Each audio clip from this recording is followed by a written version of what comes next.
Quantos estão entendendo que o evangelho vai na contramão daquilo que a cultura atual nos ensina? Deixa eu repetir. O evangelho vai na contramão daquilo que a cultura atual nos ensina.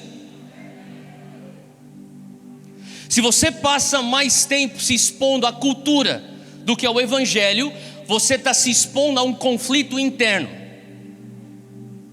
Porque eu sei que se você está aqui hoje numa sexta-feira à noite, é porque no fundo você quer fazer a vontade de Deus. É porque você ama Jesus. Ou pelo menos você está curioso para saber qual que é essa parada de Deus. Qual que é essa parada do reino de Deus. O que é esse negócio de eternidade, vida além dessa terra. Então, algum lugar dentro de você, você tem esse anseio para algo que é transcendental, aquilo que não está no alcance dos teus 5 sentidos. E se você já encontrou essa verdade no Evangelho de Jesus Cristo, é importante que você saiba que esse Evangelho, ele te empurra para ir na contramão do sistema desse mundo. O problema é quando tantos de nós queremos fazer daquilo que na sua origem foi feita para ser contra e agredir o mundo, mas a gente faz aquilo se tornar tão relevante, que o mundo olha e fala: uau, se parece com a gente, soa como a gente, dança como a gente, canta como a gente, cheira como a gente. Por que eu tenho que largar o mundo para ser que nem você, se vocês já são que nem eu?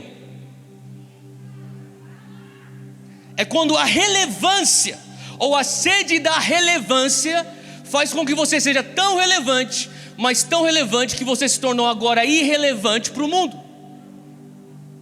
Então aceita uma coisa hoje: o dia que você fala assim, eu sou aquele que segue o Evangelho de Jesus Cristo, em outras palavras, evangélico, daquele dia em diante a tua vida está indo na contramão do mundo. E se você não tem oposição, se você não tem resistência, se você não sofre ataque do diabo, quem sabe vocês estão indo na mesma direção. Porque quando eu estou indo numa direção e o diabo está indo na direção oposta, provavelmente nós vamos ter uma colisão. Tem tanta gente fugindo de colisão. Eu não quero ofender fulano, porque eu não quero colidir com o diabo. Eu não quero fugir. Você não está entendendo que se você não está tendo colisão e choque, provavelmente você está indo na mesma direção. Quando Jesus chegou aqui, ele pregou o Evangelho do reino de Deus. Fala comigo: Jesus pregou aqui o Evangelho do reino de Deus. Ele não pregou o Evangelho da salvação. Ponha isso na tua cabeça. Jesus não pregou o Evangelho do amor. Jesus não pregou o Evangelho do perdão. Jesus não pregou o Evangelho da misericórdia. Jesus não pregou o Evangelho da justiça. Vai lá e tenta achar em Mateus, Marcos, Lucas, João, algum lugar onde Jesus, ele chega na cena e fala: galera, é o seguinte, o Evangelho do amor chegou. Me mostra um versículo que ele fala isso. Me mostra um versículo que ele fala: pessoal, o Evangelho da salvação está aqui. Eu não vejo nenhum lugar onde ele chega e fala: ó, o seguinte, eu vim aqui trazer para vocês as boas novas do perdão. Você não vai encontrar isso em nenhum lugar em Mateus, Marcos, Lucas ou João. Você vai encontrar inúmeras menções: Evangelho do reino dos céus, Evangelho do reino de Deus. Sabe, você está aqui numa sexta-feira à noite. Obviamente, se você está aqui numa sexta-feira à noite, você deve ter um pingo de moralidade. Você tem um sistema de ética que rege a tua vida. Mesmo se você não é um seguidor de Jesus, você é curioso o suficiente para entrar numa igreja evangélica, sentar aqui e falar: vamos ver o que esses caras têm para falar. Aí você já me mostra um pouco de piedade na tua busca por algo que é além daquilo que você vê aqui, que é tão fútil. Então, Satanás não vem para tentar a nós, pessoas morais e religiosas. Vamos confessar que muitas vezes nós somos religiosos, não é verdade? Ele não vai te tentar sussurrando que nem aquele demônio no desenho animado que fica aqui no teu ombro falando: ei, vai lá e assalta um banco. Por quê? Ele sabe que isso não dá certo com você, não é verdade? Você não está sentado num restaurante comendo a tua refeição e de repente você escuta uma voz: pega essa faca, esfaqueia uma velhinha. Essa não é a tua tentação, concorda comigo?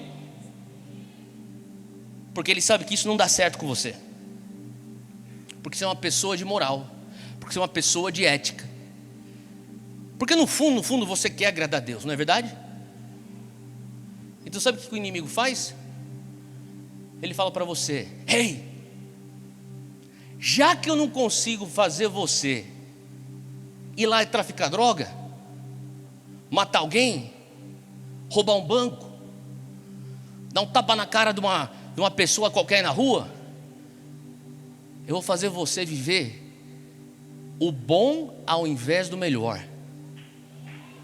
Eu vou fazer você abraçar uma parte e não o total. Eu vou fazer você se contentar em ser apenas salvo e não viver chamado. Eu quero que você venha ter no teu conceito de evangelho que ser evangélico é você seguir uma conduta de regras, não faltar no domingo e trazer teus amigos para um dia, quem sabe um dia, no apelo, eles conseguirem chegar aqui no altar. E depois, Theo? E depois, Satanás vai continuar tentando e falando: agora só senta aí em contagem regressiva, porque daqui a pouco Jesus volta ou você morre. Então, se isso é o evangelho que a gente prega, o evangelho que a gente entende, o evangelho que a gente vive, eu quero falar para você que isso não é o evangelho que Jesus nos trouxe. Jesus nos trouxe o evangelho pleno. Jesus nos trouxe o evangelho do reino. Então, Theo, você é contra o evangelho de amor, de justiça, de misericórdia, de perdão? Não sou contra. Eu sou a favor do evangelho do reino. Só que uma vez que você está dentro do reino, você já tem justiça, amor, perdão, misericórdia, tudo dentro do reino. Só que ele quer que você só pense que evangelho é você entrar, receber uma palavra para você sobreviver mais uma semana, daí você volta, recebe mais uma outra palavra para receber uma outra semana, e de repente você não entendeu que o sistema do mundo todo gira em torno do nosso ego. E até a maneira como a gente enxerga o evangelho gira em torno do nosso ego. Então a pergunta que eu faço para você hoje, que está aqui sentado numa sexta-feira à noite, é: por que Jesus deveria te transformar? Por que você deveria ser transformado pelo evangelho do reino? Ah, porque ele me ama. Ele te ama, com certeza ele te ama. Porque ele tem um plano para mim. Sim, ele tem um plano para você. E uma vez que você é transformado, que mais? Eu acho que a gente está indo para um lugar bem esquisito como igreja evangélica brasileira, quando tudo que a gente escuta são mensagens que no fundo são egocêntricas. Para onde a gente vai daqui uma década, daqui 2 décadas, aonde todo domingo você escuta? Eu não estou aqui fazendo uma indireta ou até direta para você, porque eu nem conheço você e não conheço tua igreja, não conheço teu pastor. Mas se você é alimentado, a tua dieta espiritual é: você vai vencer, você vai ter vitória, um dia você chega lá, segura a onda, meu irmão, você é vencedor. Meu irmão, você escuta isso 10 anos, 20 anos, aonde é que você vai? Você começa a olhar o evangelho, a Bíblia, e pensa: isso aqui é a receita para eu vencer, isso aqui é a receita para eu triunfar, isso aqui são as chaves para eu conquistar. Você não entendeu nada de evangelho. Porque se você conseguir entender o Evangelho, ele te põe no meio de uma guerra, ele te põe na rota do martírio, ele te põe num lugar onde você tem que esperar perseguição, ou senão você está abrindo mão dos seus valores, ou você não está vivendo nem o Evangelho. Porque se você não tem resistência, se você não tem obstáculo, quem sabe você está indo na mesma direção do mundo. Que tipo de Evangelho é esse? Por que Deus vai te salvar? Por que Deus deve te transformar? Eu perguntei para o Senhor: Deus, por que eu? Deus, por que o Senhor está me amando assim? Deus, por que o Senhor me perdoou tanto assim? Deus, por que o Senhor me dá tanta esperança assim? Deus, por que eu vejo tanta restauração assim? E o Senhor falou comigo: tem a ver com você, porque eu te amo. Mas eu quero que você tenha o meu coração para os que estão ao teu redor. Hoje, ao invés de você vir e falar: cara, eu quero algo para me transformar, eu queria que você falasse: eu quero ter algo para que eu pudesse usar para transformar pessoas ao meu redor. Não seja só um canal de receber. Sabe, você pode disfarçar uma narrativa narcisista com versículos bíblicos e vai soar uma coisa que você consegue pregar na igreja evangélica, mas não quer dizer que é a essência do coração do Pai. Porque o próprio Pai, Ele enviou o seu Filho. Tem algo mais generoso do que alguém dar o seu próprio Filho? E o próprio Filho, Ele abre mão da sua divindade, Ele toma a forma de homem, Ele é fiel e obediente até morte, e morte de cruz. Tem algo mais generoso do que Ele abrir mão de si mesmo? Então é com isso em mente que eu quero entrar hoje na palavra. Vocês estão prontos? Porque eu quero falar hoje sobre 3 conceitos de transformação. Se você fala: Theo, eu saquei, eu não quero ser um evangélico egocêntrico, que enxerga a Bíblia de uma maneira apenas, que a Bíblia tem que servir aos meus próprios interesses. Eu quero enxergar a Bíblia por aquilo que ela realmente é. Então eu quero falar para você que o Senhor te transforma para você transformar. Repita comigo: eu sou transformado por Deus para que então eu venha a ser canal de transformação para aqueles que estão ao meu redor. É importante. Talvez eu vou falar algumas coisas, você não vai entender todas, não tem problema. Pega alguma coisa e medita naquilo. Mas é importante que hoje a juventude evangélica brasileira retome o conceito de missio Dei. Eu vou explicar o que é isso. Nós não podemos perder o sentido de missio Dei, o sentido da missão de Deus em nós. Missio Dei é um termo em latim que fala a missão de Deus. Você não pode entrar no barco do evangelho do reino sem um conceito de missio Dei, porque isso não é o evangelho. Não existe um evangelho sem um senso de missão. Se você arranca o senso de missão da tua busca espiritual, da tua jornada de fé, a única coisa que tem é o teu ego manipulando essas palavras para apaziguar a tua carnalidade, e você tá com uma tinta que diz que você é evangélico. O meu senso de missão, o teu senso de missão nos mantém num lugar equilibrado e seguro. Então eu tenho que estar sempre falando de transformação. Quando eu sou tocado por Deus, automaticamente eu tenho que ter gratidão por Ele ter me tocado, mas um senso de missão. E agora, o que eu faço com esse toque? O que eu faço com esse toque? O que eu faço com esse toque? Faz sentido? É isso que me estica a olhar além do meu próprio umbigo. Um senso de missão. Então, a pandemia acelerou certas coisas, e eu creio que o Senhor está começando a nos levar a um lugar onde é mais rápido do que a gente imagina a necessidade de pensarmos como Davi. Não o rei Davi, o garoto Davi. O garoto Davi, ele tinha uma atitude onde ele falava assim: eu sei que eu sou pequeno, eu sei que eu sou a minoria, eu sei que eu sou mais frágil, mas eu tenho coragem. Sabe qual que é o problema hoje da igreja evangélica brasileira? É que a gente não é pequeno, A gente não é frágil. A gente ganha eleição. A gente movimenta economia. A gente consegue fazer boicote. A gente perdeu o senso de dependência num Deus maior do que a minha fragilidade, que nem Davi. E eu não estou falando que é ruim você ser grande. Eu não estou falando que é ruim você ser poderoso, ter 2 milhões de seguidores no Instagram. Não é ruim. Mas tem que começar a proteger teu coração. Sabe, quando a gente começa... Eu lembro, eu cresci na igreja. Eu sei que eu pareço jovem, só que eu sou velho.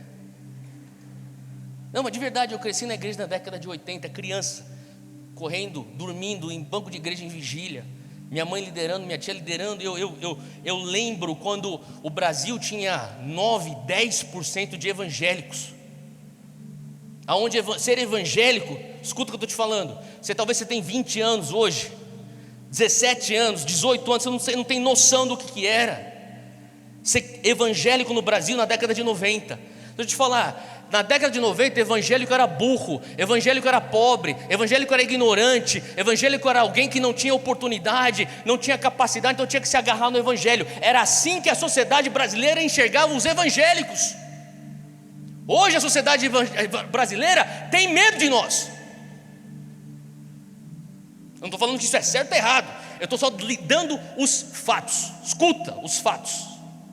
Por que agora, esse ano de eleição que vai entrar, vai estar todo mundo querendo os evangélicos?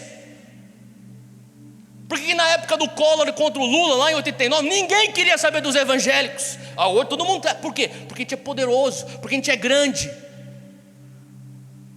porque a gente representa 1/3 da população brasileira, não os cristãos, os evangélicos. Sem a Igreja Católica, nós somos 1/3 da sociedade brasileira. Em 2030, nós seremos mais do que 50%. Para. Eu não sei se é bom ou ruim. Eu tenho neutralidade com esse fato. Então hoje a gente é poderoso. E como poderoso, você se torna tentado. Com poder, com tamanho, com grandeza, você se torna tentado a ser autossuficiente.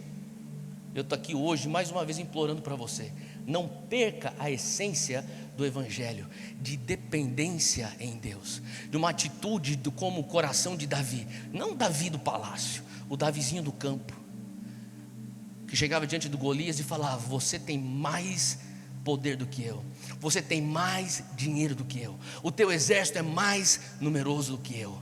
Só que tem algo dentro de mim que é uma indignação santa, que eu via na igreja evangélica na década de 90.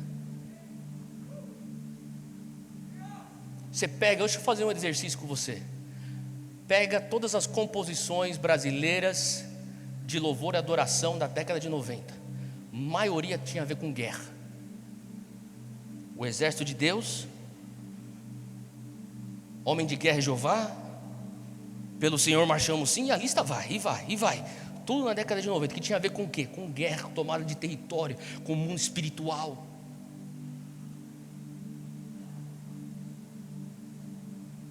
É tempo de nós retomarmos uma atitude de Davi, aquele garoto que era pequeno, mas se recusava uma mentalidade de vítima.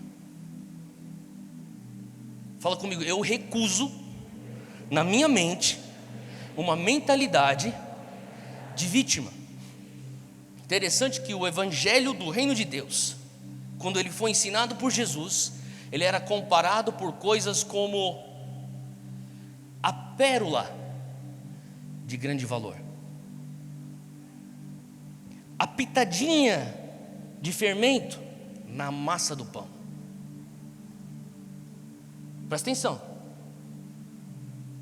A semente de mostarda que cai na terra. Está entendendo? Coisas pequenas, mas poderosas. Coisas pequenas, mas imparáveis.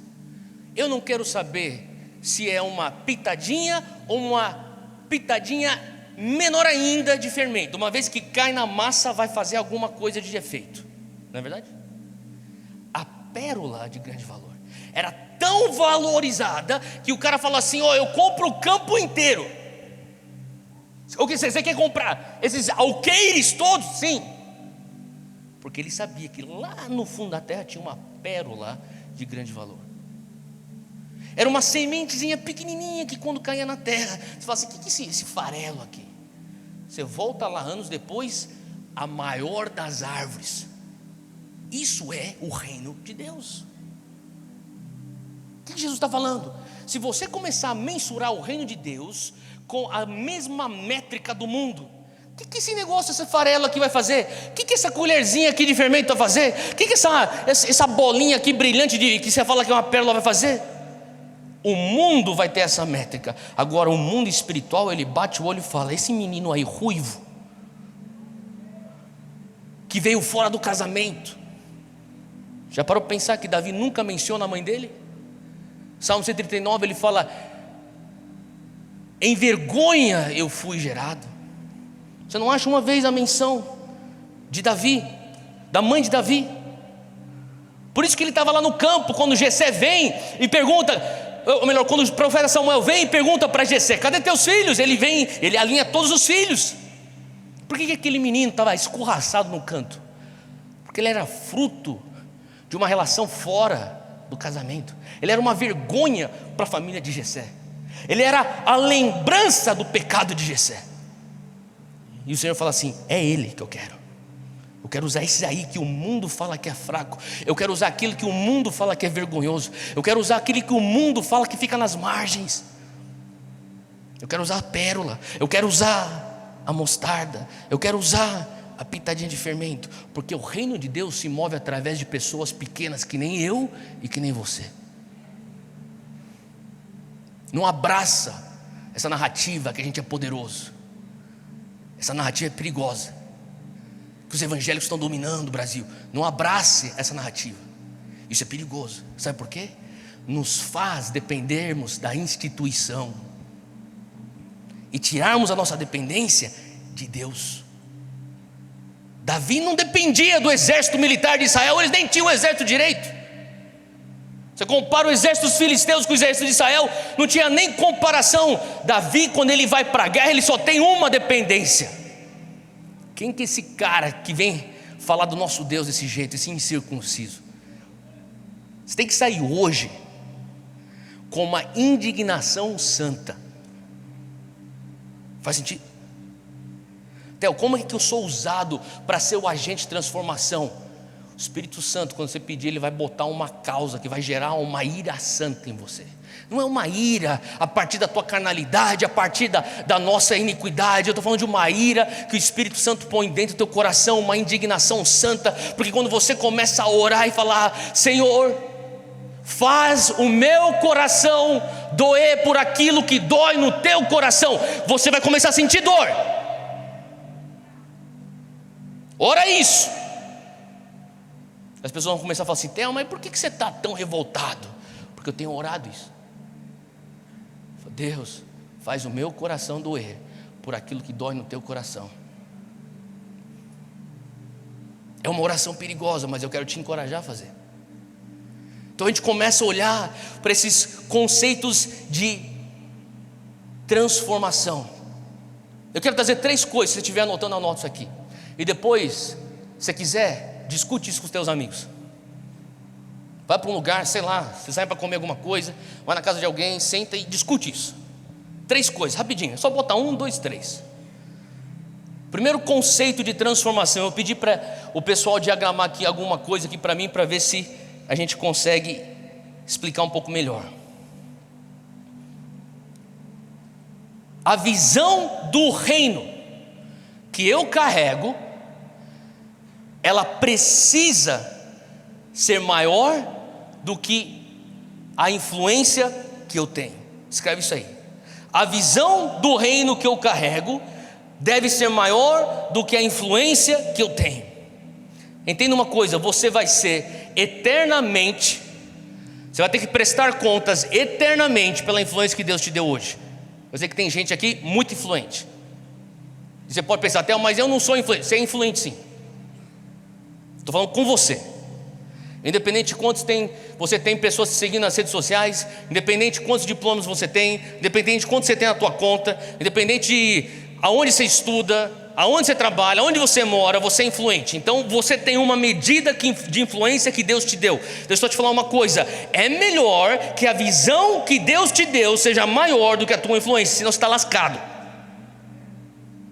Você está lascado. Se você tiver mais influência do que visão, você está fadado ao fracasso. Abre comigo Esther, capítulo 4. Esther, capítulo 4. Esther está conversando com seu primo ou tio Mordecai. Se você conhece essa história, você sabe que o povo de Israel, o povo judeu, está sendo perseguido. Eles estão debaixo da opressão do rei da Pérsia. Esther, sem ninguém saber, só o seu tio Mordecai preparou ela para ganhar um concurso de beleza. Ela ganha o concurso de beleza. Como prêmio, ela então casa com o rei. O rei não sabe que ela é uma filha de Israel, mas ela está lá dentro do palácio do rei. E Mordecai, ele diz para Esther no versículo 13, diante de um desafio que ele lança para ela: você precisa fazer alguma coisa para salvar o teu povo, o povo de Israel. Versículo 13 ele diz: Esther, não pense que pelo fato de estar no palácio do rei, fala comigo, palácio do rei, você será a única entre os judeus que escapará. Pois se você ficar calada nesta hora, socorro e livramento surgirão de outra parte para os judeus, mas você e a família do seu pai morrerão. Quem sabe se não foi para um tempo como este que você chegou à posição de rainha. Ela tinha muita influência. Esther era uma rainha agora. A Esther não é uma menina judia que era considerada a marginalidade da sociedade. Não. Agora ela conseguiu chegar no posto de rainha, a mulher mais poderosa naquele reinado. E o primo dela, que criou ela, ele confronta ela.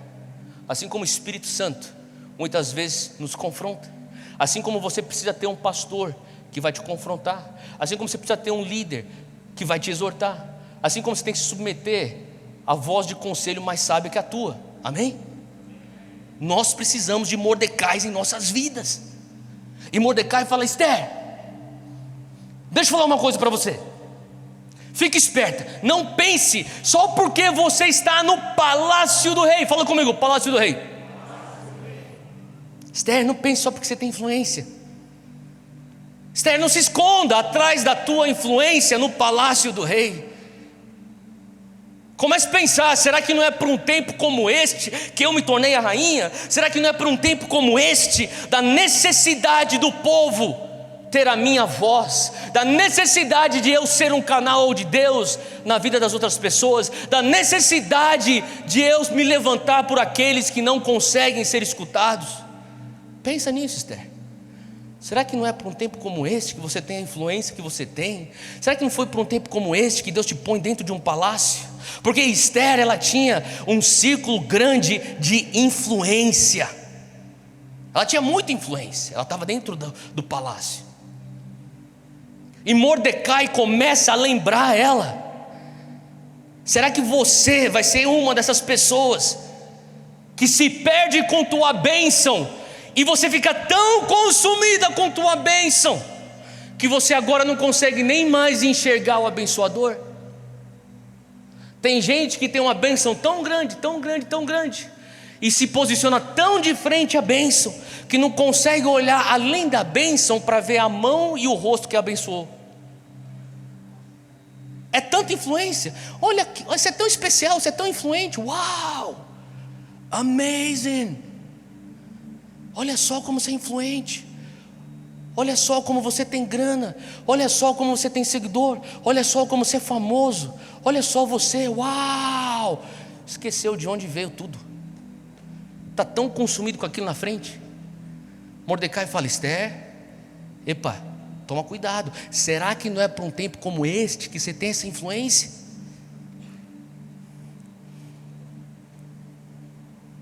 Abre comigo 2 Samuel 11. Eu falei do menino Davi. Sabe, a gente começa menino, a gente começa menina no Evangelho, não é? Você lembra dos teus primeiros dias andando com Jesus? Quem lembra dos teus primeiros dias andando com Jesus? Eu lembro dos dias dos pequenos começos, onde você se dependia de Deus por tudo. Deus, eu ponho calça jeans ou calça de moletom? Fala comigo, Deus. Você dependia de Deus para tudo. Você lembra disso? Ou você fala assim: Deus, se o Senhor não vier, eu tenho que trazer uma palavra aqui no meu grupo pequeno. Meu Deus do céu, você está jejuando uma semana. Deus, eu preciso que o Senhor me dê a palavra. Quem já passou por isso? Dias pequenos, como você está dependendo de Jesus em tudo, em tudo. Ah, Deus, eu preciso de você. Senhor, Espírito Santo, fala comigo. Ah, menino Davi, menininha Esther. Daí você tem um romper. Oh, glória a Deus, glória a Deus. Daí vem o próximo desafio. Deus, estou dependendo de ti. Daí você tem um outro romper. Ah, glória a Deus. Daí você tem outro desafio. Deus, eu preciso de ti. Daí você tem um romper. Ah, glória a Deus. Daí você tem um outro desafio. Deus, estamos aqui de novo. Você tem um romper. Ah, glória a Deus. Só que você já está pensando: glória a mim. Entendendo que o negócio é progressivo? Não é assim, instantâneo. É aos poucos o negócio vai ficando.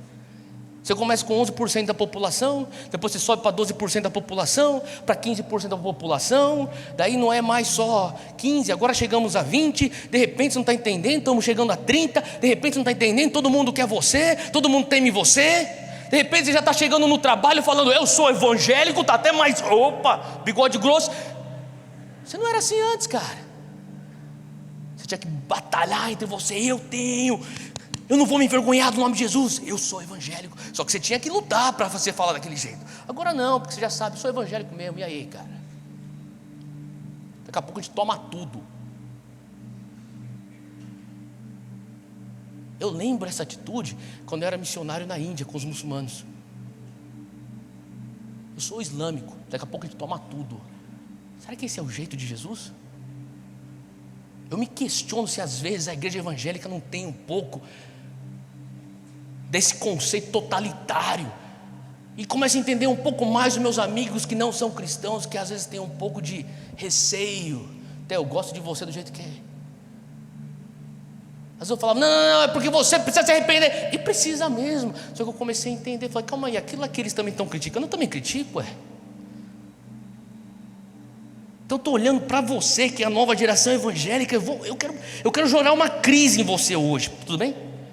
Você talvez fale assim: eu quero ir lá no bailinho e no Dunamis, vou sair com uma palavra que vai me fazer feliz da vida. Errou! Hoje você vai sair com uma crise na tua cabeça. Tudo bem? Por isso que eu comecei falando que o evangelho é na contramão da sociedade. Porque se você não está sendo perseguido pelo evangelho, não perseguido pelas suas babaquices que você sai postando por aí, perseguido por ser que nem Jesus. Não perseguido porque você é totalitário, perseguido porque você é manso, perseguido porque você perdoa, perseguido porque você ama, porque você dá outra face. Ou tem gente que fala assim: eu estou sendo perseguido. Não, você está sendo atacado porque você é um babaca, porque você não tem sabedoria, porque você não tem tato, porque você não tem compaixão. E daí o povo fala: eu quero ter compaixão. Daí começa a falar que nem o mundo. Vocês são burros, velho. Você fica um aqui num extremo, ou aqui outro no extremo. Pelo amor de Deus, vai estudar a Bíblia, pô. Então, cara, eu quero ser compaixão, então eu quero ser que nem o mundo. Errou também. Eu quero ter compaixão. Vamos ignorar que existe pecado. Está errado, isso não é evangelho. O evangelho também não é você sair metendo porrada em todo mundo, não. Que nem um talibã. Faz sentido? Então o rei Davi, ele já chegou como o maior rei, ainda ele é o maior rei da história de Israel, porque ele conquistou muita coisa. Ele começou pequeno. Lembra? A primeira vitória de Davi foi com Golias. E depois foi o restante, é só vitória após vitória, após vitória, após vitória. O cara foi levando tudo, cara. Tipo o meu São Paulo na década de 90, levava tudo. Outro dia na pandemia eles começaram a passar as reprises dos jogos do São Paulo no Mundial. Eu botei todos os meus filhos para sentar aqui, ó, senta aqui, ó. Vamos assistir o jogo do São Paulo. Todo mundo com a camisa do São Paulo. Se não dá para ganhar hoje, pelo menos a gente vive assistindo da década de 90. Caraca, era o Miller marcando o gol lá contra o Milan, o Zeca. Isso aí, filhão, a gente tá ganhando. Cara, Davi ganhava tudo, cara. Ganhava tudo. Daí ele chega em 2 Samuel, capítulo 11, versículo 1, diz: na primavera, escuta aqui, época em que os reis saíam para a guerra. O que era a primavera? É época do quê? Época do quê? Fala comigo, guerrear. Era a época que os reis iam para a guerra, na primavera. Davi enviou para a batalha Joabe com seus oficiais e todo o exército de Israel, e eles derrotaram os amonitas e cercaram Rabá, mas Davi permaneceu em Jerusalém. Olha só, primavera é a época que os reis vão para a guerra. Davi é um rei. O propósito dele é fazer guerra por Israel. Mas na época que ele tinha que cumprir o propósito, ele fala: calma aí, gente, já ganhei muita coisa. Ô Joabe, vai lá para mim, cara. Pega aí o teu exército, aí você vai lá e vocês ganham, porque eu vou ficar aqui no palácio hoje. Sabe o que é isso? Davi está perdendo o senso de visão, o senso de propósito, e está se escondendo no palácio. Mordecai falou: oh, não pensa que aí atrás aí do palácio você vai conseguir safar do propósito de Deus que Ele pôs na tua vida. Um dia você vai ter que prestar contas por isso, Esther. Davi falou: não, hoje eu vou ficar em Israel, vou ficar aqui em Jerusalém. Versículo 2, uma tarde, quando ele tinha que estar lá na guerra, Davi levantou-se da cama e foi passear pelo terraço do palácio. Fala comigo, palácio do rei. E do terraço ele viu uma mulher muito bonita tomando banho, e mandou alguém procurar saber quem era, e disseram-lhe: é Batseba, filha de Eliã e mulher de Urias o Hitita. Sabe o que quer dizer? Que Davi não tinha que estar no terraço do palácio. Não é para você estar na sala VIP, no lounge Platinum, quando você tem que estar no campo guerreando. Eu tenho medo quando eu começo a ver que aqueles que começaram guerreando, daqui a pouco estão se encontrando no palácio. Porque aqui você tem o círculo de influência que está crescendo. Vocês nasceram para dentro de uma igreja evangélica no Brasil grande. Vocês já nasceram para dentro de uma igreja evangélica no Brasil poderosa, com muita influência. A pergunta é: será que a nossa influência é maior do que a nossa visão? Porque se a nossa influência for maior do que a nossa visão, você tem aqui, nesse colorido, uma discrepância. E fala para mim: na discrepância existe perigo. É na discrepância que ele vê a mulher que não é dele. É na discrepância que ela pensa: acho que vou ficar quieta aqui e não vou me revelar como judia, vou ficar aqui só nos manjares do rei, e o pau está quebrando lá fora, mas não tem nada a ver comigo. É na discrepância que existe tentação. É na discrepância que você começa a olhar para o dinheiro e ele não tem propósito. É na discrepância que você olha para a tua influência, ele não tem direção. Você olha para o teu poder e você fala assim: para quê? Você já perdeu a noção que você nasceu para a glória de Deus. Isso já não existe mais na tua cabeça. Você está inebriado, embriagado com o teu próprio poder. Eu sei que hoje não é uma mensagem tão popular que eu estou pregando hoje.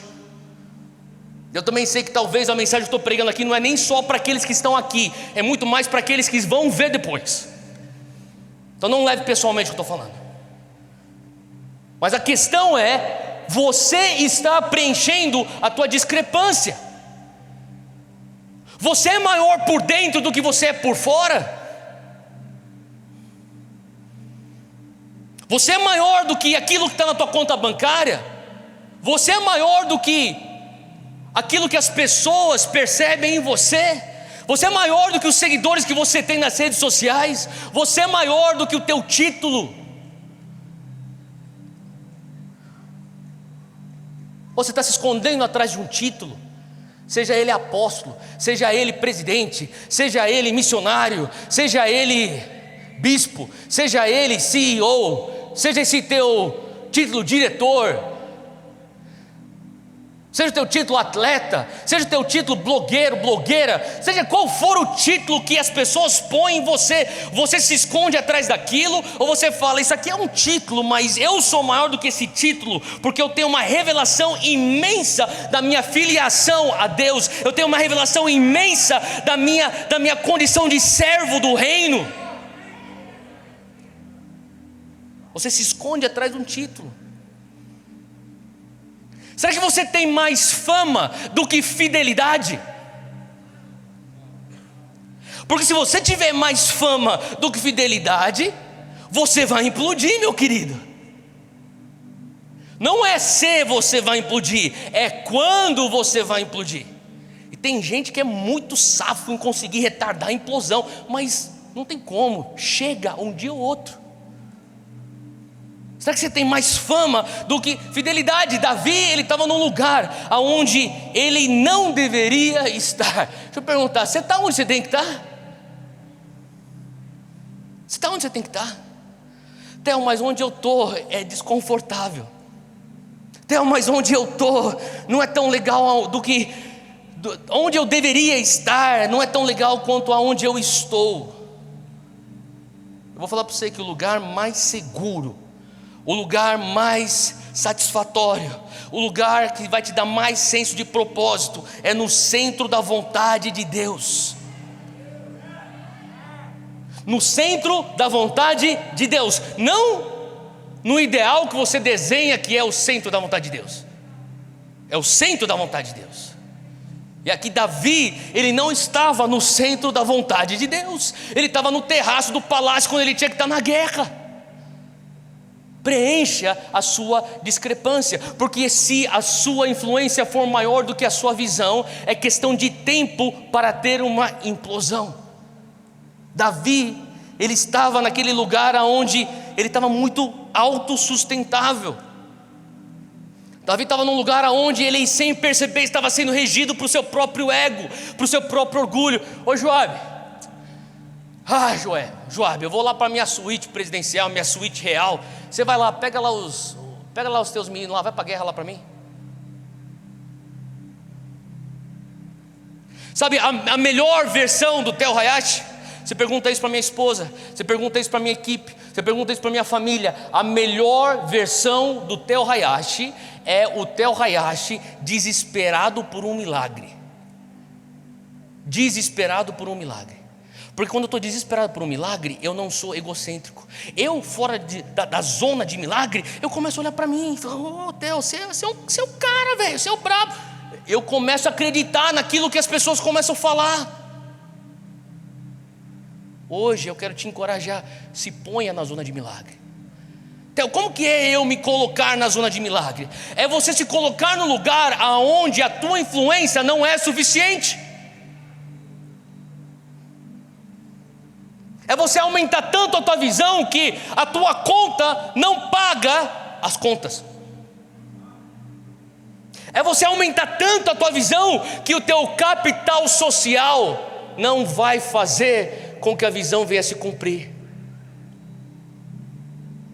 Mas você prefere ser o rei do teu quintalzinho,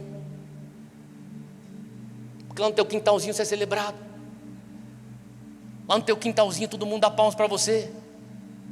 Lá no teu quintalzinho você acredita na imprensa, cara. Você acredita na tua imprensa do seu celular, quando os caras começam a falar, Foguinho, foguinho, você é o cara, brabo, que palavra, uou. Você é muito ingênuo. Tem que ler a Bíblia. Tem que começar a entender como é que aqueles grandes homens caíram, como que essas grandes mulheres caíram, quando eles começaram a acreditar naquilo que as pessoas falavam. Aonde que aquilo que as pessoas falam não importa para mim? Quando eu estou num lugar onde eu falo, Espírito Santo, se o Senhor não aparecer, eu vou ser o fracasso. Espírito Santo, se o Senhor não aparecer, o meu mundo vai cair. É aí que ele fala, aí que eu gosto. Fica aí, fica aí. Fica aí, porque esse lugar te põe em jejum. Esse lugar te põe em dependência dele. Esse lugar faz você se pouco importar com o que as pessoas falam de você, porque você precisa de uma voz, e só uma voz vai conseguir te tirar desse lugar. É a voz de Deus. Os caras estão falando que você é isso, que você é aquilo. Cara, eu não tenho tempo para isso. Sabe por quê? Os teus louvores, os teus elogios não vão conseguir fazer com que a minha visão venha se cumprir, a missão que Deus me deu venha se cumprir. Então eu preciso escutar uma só voz, eu preciso olhar só uma face. Só que a gente está muito ocupado olhando outras faces, escutando outras vozes, perguntando: o que vocês pensam que eu sou? Qual que é a tua opinião de mim? Qual que é a tua opinião do meu namoro? Qual que é a tua opinião do meu hustle, da minha empresa nova? Qual que é a tua opinião da minha dancinha? Qual que é a tua opinião do meu corpo? Qual que é a opinião do meu outfit? Qual que é a tua opinião? Você está muito preocupado com a opinião. Sabe por quê? Porque você está fora da zona de milagre. Você tem que se pôr de volta na zona de milagre. Porque se você não se puser na zona de milagre, você tem uma discrepância. E na discrepância você perde noção do porquê que Deus te abençoou. Mordecai estava lembrando Esther. Você pensa que você nasceu bonita à toa, filha? Você não nasceu bonita para alimentarem o teu ego. Você nasceu bonita para você chegar num lugar de rainha para um tempo como este. Até os seus dons, até os seus talentos, que você não pagou nada para ter, mas Deus te deu, você tem que começar a perguntar: por que o Senhor me deu esse dom com números? Deus, por que eu sento na aula de química e eu entendo um negócio tão rápido? Deus, por que eu entro em qualquer círculo, qualquer roda, eu começo a fazer amigos tão rápidos? Deus, por que eu sou tão bom em esportes? Pai, por que eu consigo, sei lá, eu me comunico tão bem? Você tem um talento, eu não sei qual que é, mas você tem um talento. Por que as pessoas vêm atrás de mim pedindo conselho? Você tem que perguntar: por que o Senhor me deu esse dom? Por que o Senhor me deu esse talento? Porque se você não perguntar e não ter esse negócio latente na tua cabeça e no teu coração, a tua visão vai ser menor que a tua influência, e você vai ter uma zona de discrepância, e na zona de discrepância você vai estar andando no terraço, quando você tinha que estar na guerra, e de repente vem uma isca e você cai. Faz sentido? Primeiro conceito de transformação, e eu sei que nosso tempo já terminou.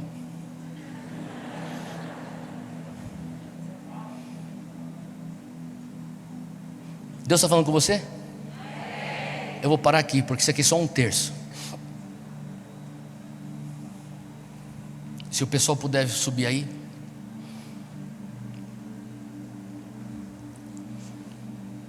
Eu quero que você pergunte: por que é que você tem a influência que você tem hoje? E não só isso. Sabe, é interessante que a gente vive um evangelho muito individualista. Então a gente sempre é condicionado a pensar eu. Hoje eu quero que você entenda que Deus tem um plano para a tua vida assim como indivíduo, amém? Mas se você começa a olhar a história de Israel, você vai ver que Deus sempre teve um plano para a nação. Fala comigo: plano nacional. Será que você já orou e perguntou: Deus, qual que é o teu plano para o Brasil? Eu sei que a gente está tão preocupado para descobrir: Deus, qual que é o teu plano para mim? E você deve. Mas hoje eu quero te esticar um pouco e pedir para você começar a perguntar: Deus, qual que é o teu plano para o Brasil? Para a nossa nação? Qual que é o teu plano para a nossa geração? Ele tem um plano nacional. Você tem que entender uma coisa. Quantos de vocês tem entre 15 a 20 anos? Levanta a mão. Entre 15 a 20 anos. Levanta a mão bem alto. Assina para mim. Você tem 15 a 20 anos, tá? Pode abaixar. Praticamente metade. Se você tem de 20 a 30 anos, levanta a mão. Não. Isso aqui é 2/3. Deixa eu falar uma coisa. A maioria está de 30 para baixo. Faz sentido? O que quer dizer que a maioria de vocês nasceram de 1991 para cá. Não é isso? Você pegou já um Brasil com muitos evangélicos. Tem que perguntar a Deus, por que eu não nasci na década de 70, onde evangélicos eram perseguidos? Por que eu não nasci em 1910, quando chegaram os primeiros missionários, ainda lá em Belém do Pará, estavam aos poucos descendo com a teologia pentecostal para o restante do Brasil? Por que eu não nasci em 1930, 1940? Porque Deus quis que você nascesse para um tempo como este. Sabe qual que é a outra pergunta que você tem que perguntar? Por que eu não nasci na Inglaterra? Por que eu não nasci no Egito? Deus, por que eu não nasci na Bolívia? Por que eu não nasci no México? Por que eu não nasci no Canadá? Por que eu não nasci no Congo? Por que eu não nasci na Malásia? Deus quis que você nascesse no Brasil. Deus quis te fazer em 2021 um jovem, uma jovem brasileiro, brasileira. Tem que perguntar por quê? Qual que é a visão disso, Deus? Eu sei que você quer descobrir você, mas o Senhor está querendo perguntar para você: será que eu consigo expandir hoje um pouco o teu olhar? Será que eu consigo aumentar a tua visão? Será que se existe hoje discrepâncias no teu coração, eu consigo preencher essa discrepância? Será que eu consigo hoje retomar na tua mente o Missio Dei, a missão de Deus para você? Será que você consegue ser consumido por um propósito maior do que aquilo que gira em torno do teu umbigo? Será que você consegue hoje falar: Deus, eu quero abraçar a totalidade do reino e não buscar apenas parcelas do evangelho que vão saciar os meus anseios? Será que você consegue falar: Deus, eu vou enxergar o andar de fé mais do que uma série de condutas que eu tenho que ter, mas uma missão que eu tenho que ser lá fora, na minha faculdade, na minha escola, na minha família? Eu não quero ser só o abençoado, eu não quero ser só a abençoada, eu quero ser o canal de bênção. Dá um upgrade na tua oração hoje, cara. Você está orando muito pequeno, você está orando com muita pouca fé. Hoje Deus está começando a falar assim: olha, você precisa hoje fazer orações perigosas, do tal tipo de oração que fala: Deus, aquilo que traz uma ira santa ao teu coração, põe isso no meu. Me consome com a eternidade, Deus, até que as coisas materiais percam o seu brilho. E você consegue olhar então para um carro e pensar: isso aqui um dia vai queimar. Você está andando no shopping, você bate a olho numa bolsa e fala: um dia isso aqui vai queimar. Mas as palavras de vida que você compartilha com uma pessoa que você não conhece, aquilo nunca vai queimar, porque aquilo está gerando algo eterno. E eu não tenho nada contra você ter um carro maneiro ou ter uma bolsa legal, mas o que eu estou falando é aonde está a tua atenção. Aonde está a tua atenção? Porque se o evangelho que você consome é só: eu vou triunfar, eu vou conquistar, o dia que a macumba tiver uma estratégia melhor para você prosperar, vai estar cheio de gente largando a evangélica para ir para a macumba. Porque está cheio de gente dentro da evangélica cujo Deus é Mamon. Eu acabei de chegar, velho, então estou vindo assim no grau, antes desse sistema aqui começar a me domesticar de novo. Por isso de vez em quando tem que sair, desligo tudo, não atendo ninguém. Então hoje, cara, questiona que tipo de evangelho que a gente está vivendo. Se hoje você está falando assim: Deus, o Senhor está me incomodando, eu preciso eu preciso de um evangelho maior, o evangelho do reino. Deus, hoje eu preciso alargar a minha visão. Hoje, Senhor Deus, eu preciso começar a orar orações perigosas. Hoje, Deus, eu preciso ter mais atenção na missão do que na minha influência. Hoje, Deus, eu preciso, Deus, fazer com que o meu coração venha doer com aquilo que dói no teu coração. A injustiça que te machuca, que venha me machucar. Hoje, você fala assim: Deus, sou eu hoje. Eu sei que talvez tem muitos aqui que ainda não conhecem a Jesus, mas deixa eu falar uma coisa. Eu quero que você escute. Isso aqui que é o evangelho. Eu não vou apelar para tuas emoções, para você vir aqui para frente, repetir uma oração e você sair daqui com uma mentira que você se converteu. Eu quero que você entenda que tem uma cruz para você carregar. Quero que você entenda que tem uma carne para você crucificar. Você fala assim: sou eu quero esse evangelho maior, independente se você se considera salvo ou não salvo. Só que você fala assim: Theo, isso aqui hoje está falando comigo. Se você conseguir, chega aqui, ajoelha, eu quero orar com você. Algum lugar, se o Espírito Santo está queimando teu coração, sai de onde você está, vem para frente, ajoelha aqui, eu vou orar com você. Se o Espírito Santo está queimando teu coração, você precisa alargar a tua visão. E vem bem para frente, que as pessoas estão vindo atrás de você. Hoje é algo mais sóbrio, hoje é uma coisa mais racional. Hoje não vai ter apelo para a tua emoção. Hoje ninguém está prometendo triunfo. Hoje ninguém está prometendo para você conquista. Hoje eu estou falando: agarra a tua cruz. Começa a entender que não tem a ver com você. O evangelho é mais do que o seu próprio ego. Ele é além de você. Se aqui começar a lotar, você não conseguir chegar, ajoelha onde você estiver, no corredor, aí atrás. Se você não conseguiu chegar, ajoelha aí na tua cadeira. Se você falar: Theo, eu preciso alargar o meu senso de visão, eu preciso ter mais visão do que influência, eu preciso orar orações perigosas, eu preciso, Deus, largar a mão de um evangelho de autossuficiência. Hoje eu digo sim. Pai, eu quero ser como Esther. Mas sabe, até Esther tinha que escutar o Mordecai.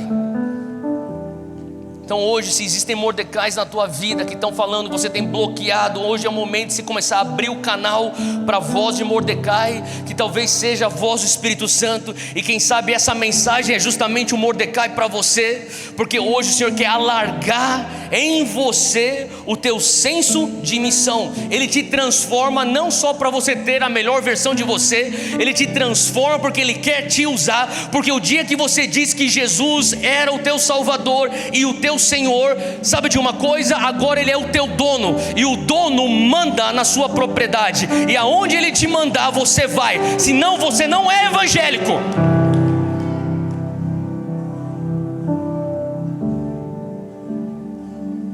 Então hoje, quem sabe, nós estamos voltando aos pés da cruz. E sabe de uma coisa? Aos pés da cruz só existe um nível. Eu não quero saber quantos seguidores você tem, qual que é o teu título de CEO, de bispo, de apóstolo, de diretor, de isso, daquilo. Meu irmão, aos pés da cruz só tem um nível. Hoje a gente fala: Senhor, eis-nos aqui para vivermos um evangelho que é puro, um evangelho que é poderoso, um evangelho que não gira ao redor do meu próprio umbigo, um evangelho do reino de Deus, um evangelho aonde a minha influência não é suficiente, aonde eu dependo constantemente da tua intervenção, um evangelho aonde, se o Senhor não aparecer, tudo no meu mundo vai cair, mas é aí que eu quero estar, aonde eu dependo de ti, aonde eu dependo de ti. Se você está ajoelhado, eu quero que você erga suas mãos onde você estiver, mesmo ajoelhado. Eu quero que você, comigo, venha repetir essa oração.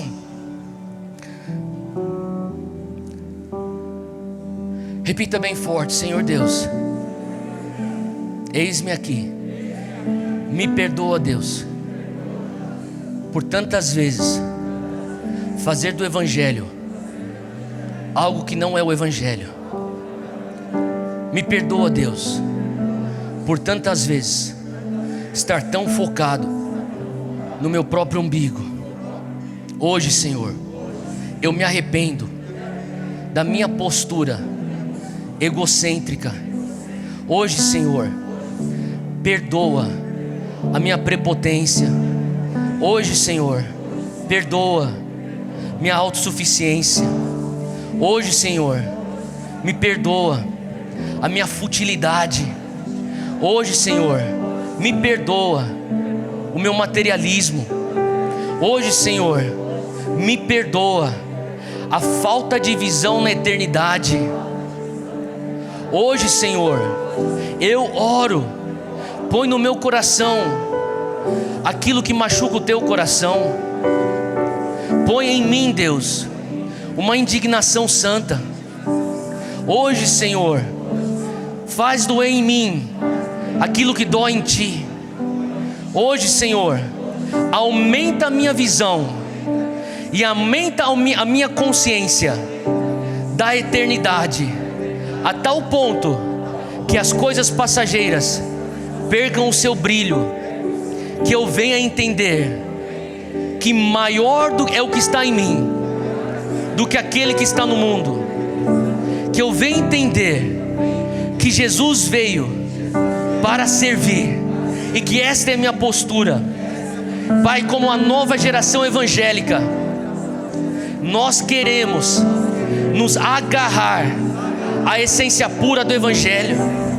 Nos ajuda, Deus, pela Tua misericórdia, Deus, nos dá graça para fazermos isso, para vivermos, Deus, para a honra e glória do Teu nome.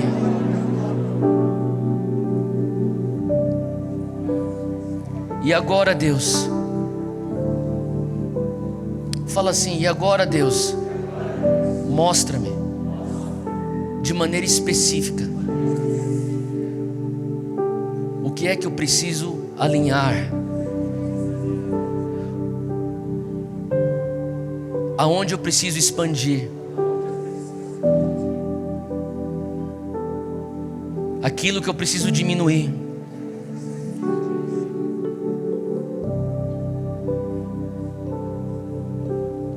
O Espírito Santo está trabalhando de uma maneira peculiar com cada um aqui.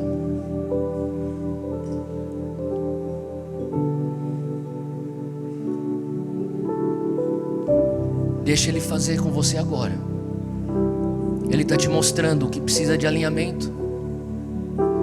Ele está te mostrando aquilo que você precisa expandir. Às vezes você está correndo atrás de algo que não é errado, mas a tua ênfase naquilo está um pouco exagerada. Fala: Deus, eu quero diminuir isso. Eu preciso aumentar essa outra ênfase. Eu estou muito focado nisso. Eu estou muito distraído com aquilo.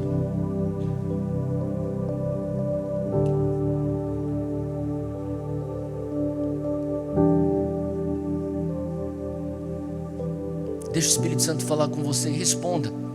Se Ele começa a falar algo, responda para Ele. Se comprometa agora com Ele.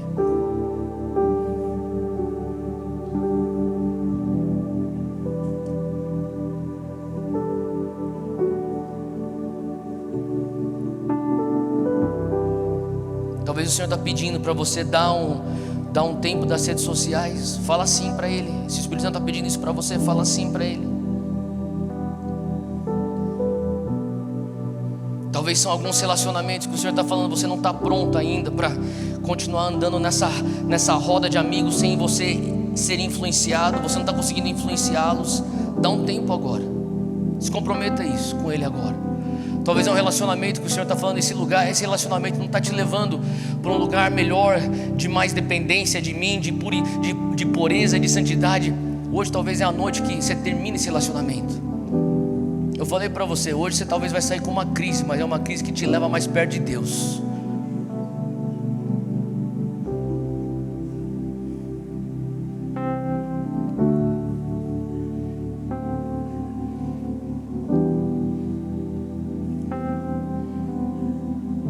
Talvez você está consumindo só coisas que estão só inflando o teu ego, que só te fala sobre o que você precisa fazer para vencer, para fazer mais isso, fazer aquilo. O Senhor está falando assim, ó, dá um tempo nessa dieta. Se você está passando mais tempo nas redes sociais, no YouTube, do que na palavra, ou talvez até um livro aonde vai te edificar mais. Hoje, comece a tomar essa decisão. Fala, Deus, eu vou dar um jejum nisso aqui. Eu vou começar. Não é possível, cara, que eu estou passando 3 horas nesse negócio, não passo nem meia hora na palavra.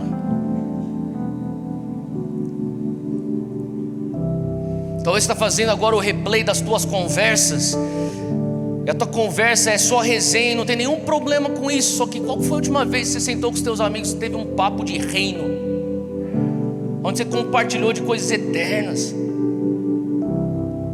Sabe, o diabo está querendo falar para você, você não está pecando, você está de boa.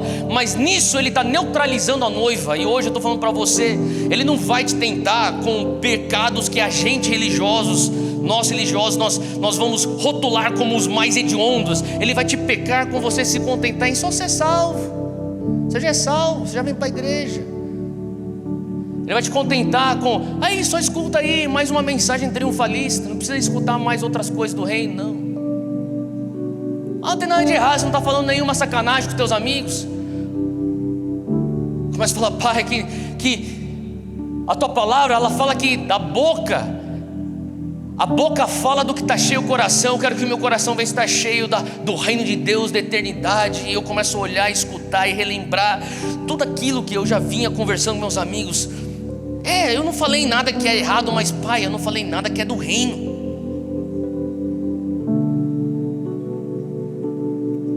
Hoje não tem a ver só com certo e errado. Hoje tem muito mais a ver, eu acho, com o bom e com o melhor. E o Senhor não quer que você se contente só com o bom. Ele quer que você venha abraçar o melhor de Deus para você, enquanto você se torna o melhor de Deus para o teu próximo. E enquanto você se torna o melhor de Deus para o teu próximo, você está sendo o melhor de Deus para a tua nação. E é assim que você leva a glória a Deus. Onde você estiver agora, fala com Ele. Se comprometa com Ele. Quais são os passos práticos hoje para você?